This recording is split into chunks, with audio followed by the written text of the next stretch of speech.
하루 10분 디지털 경제 뉴스 디지털투데이 데일리픽입니다. 블록체인 규제 자유특구 부산시가 디지털 자산 실험장의 역할을 할 수 있을지 관심이 모아지고 있습니다. 부산시 산하기관의 디지털 자산 거래소에 대한 검토가 진행되고 있는 가운데 부산시는 부산 블록체인 산업협회와 11월 예정된 NFT 부산 2022를 준비 중입니다. 협회는 부산시 블록체인 산업 생태계를 구축하고 인프라를 조성하는 등 블록체인 산업 발전을 위해 본격적으로 활동한다는 계획입니다. 이번 협회 출범으로 가상자산, NFT 등 디지털 자산에 초점이 맞춰진 실험장이 열릴 수 있을지 주목하고 있습니다. 지난 4월 새로 부임한 박형준 부산시장도 디지털 자산 거래소를 공약으로 내세운 만큼 참여사들도 거래소 설립에 대한 기대감이 있습니다. 그러나 대외적으로는 신중 모드입니다. 가상자산에 대한 중앙정부의 부정적인 기조는 크게 바뀌지 않았기 때문입니다. 한편 부산시는 지난해 블록체인 기반 통합 공공서비스 비패스를 출시하고 자원봉사 관리 시스템 등 연동 서비스를 지속해서 늘리고 있습니다.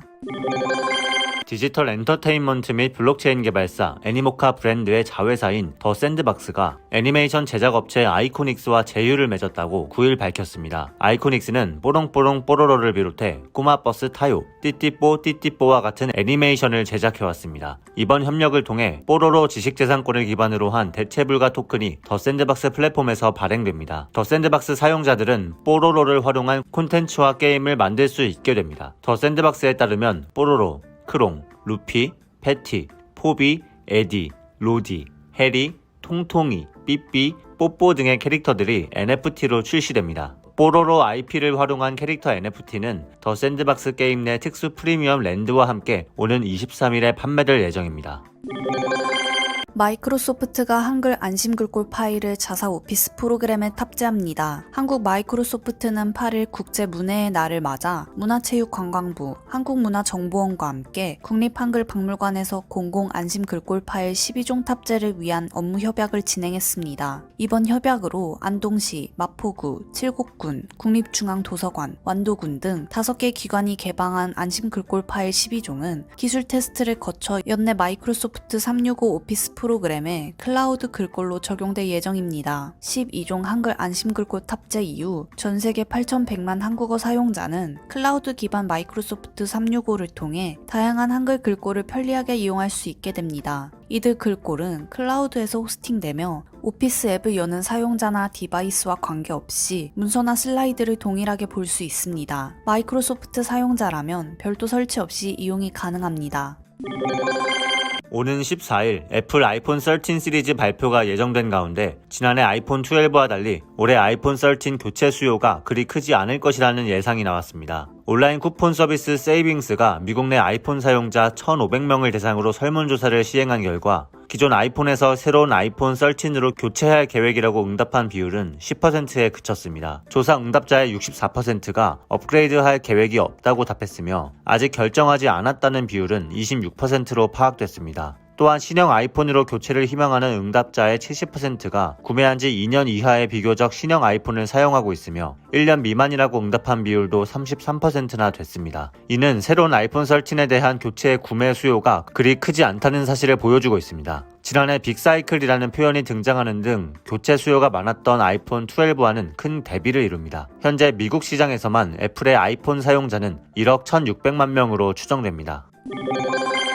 수소경제 활성화와 탄소 중립 실현을 위한 수소기업 협의체가 첫 발을 내딛었습니다. 수소기업 협의체 원년 멤버에는 15개 그룹과 기업이 참여했습니다. 현대자동차그룹, SK그룹, 포스코그룹, 효성그룹, 롯데그룹, 한화그룹, GS그룹, 현대중공업그룹, 두산그룹, 코오롱그룹, 이수그룹, 일진그룹, 그리고 이원, 고려아연, 삼성물산이 수소기업 협의체 원년 멤버입니다. 하지만 4대 그룹 가운데 유일하게 LG그룹만 수소기업 협의체에 참여하지 않았습니다. 수소기업 협의체에 합류할 만한 LG그룹 계열사는 LG화학과 LG에너지솔루션 정도입니다. LG그룹은 수소 관련 기업들이 대부분 분리되는 바람에 이번 수소기업 협의체에 소극적일 수밖에 없는 상황입니다. LG그룹은 수소 모빌리티보다는 전기차에 큰 비중을 두고 있습니다. LG전자는 전기차에 필요한 전장 분야에 막대한 투자와 기술 개발을 하고 있고 LG에너지솔루션은 전기차용 배터리 시장에서 1, 2위를 다투고 있습니다.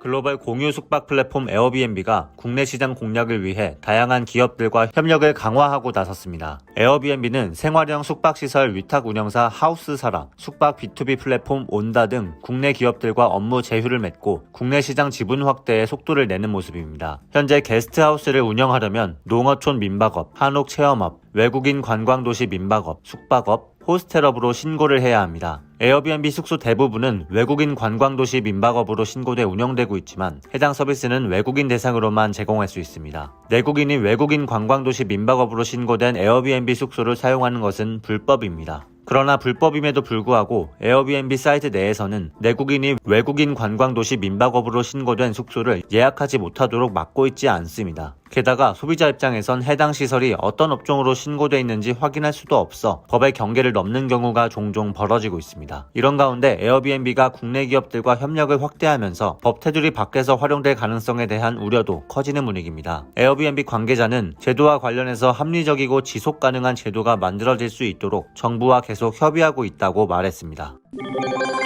쿠팡이 일본과 대만에 퀵커머스 두 번째 거점을 마련하면서 해외 사업 확장에 속도를 내는 모습입니다. 쿠팡 대만 법인은 최근 타이베이시 내에 두 번째 도심형 물류 창고를 마련하고 배달 서비스 지역을 중상구에서 신이구, 다항구, 숭상구로 확대했습니다. 대만보다 앞서 첫 해외 진출국으로 낙점한 일본 도쿄에도 마찬가지로 두 번째 물류 거점을 연 것으로 나타났습니다. 일본 현지 법인인 쿠팡 재팬은 도쿄 시나가와구에 이어 메구로구, 시부야구로 서비스를 확대할 방침입니다. 이어 7월 대만 타이베이시에서도 첫 번째 물류 거점을 마련해 중상구를 대상으로 식료품을 배달하는 서비스를 제공 중입니다. 관련 업계에선 해외 진출을 위한 대규모 풀필먼트 섹터 구축 등의 적잖은 시간과 비용이 투입되는 점을 고려해 쿠팡이 퀵커머스 서비스로 현지 시장에 먼저 진출, 사업 확장 기회를 탐색할 것이란 분석도 나옵니다. 쿠팡은 시범 서비스를 가동한 후 각국 이용자 소비 패턴 등 데이터 분석을 거쳤으며 아시아 시장에서 이용자 중심 전략을 내세우고 있습니다.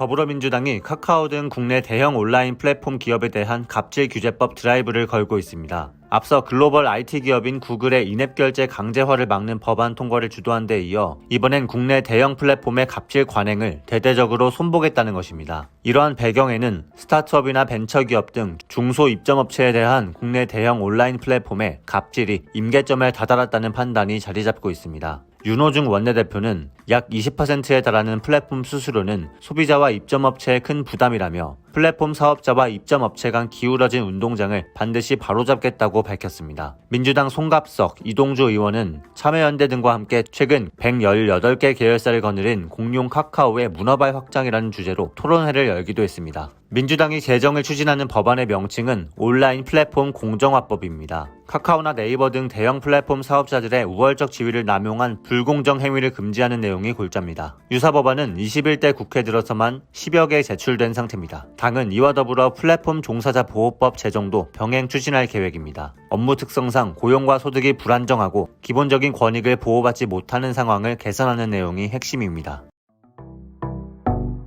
행복한 하루 디지털투데이였습니다.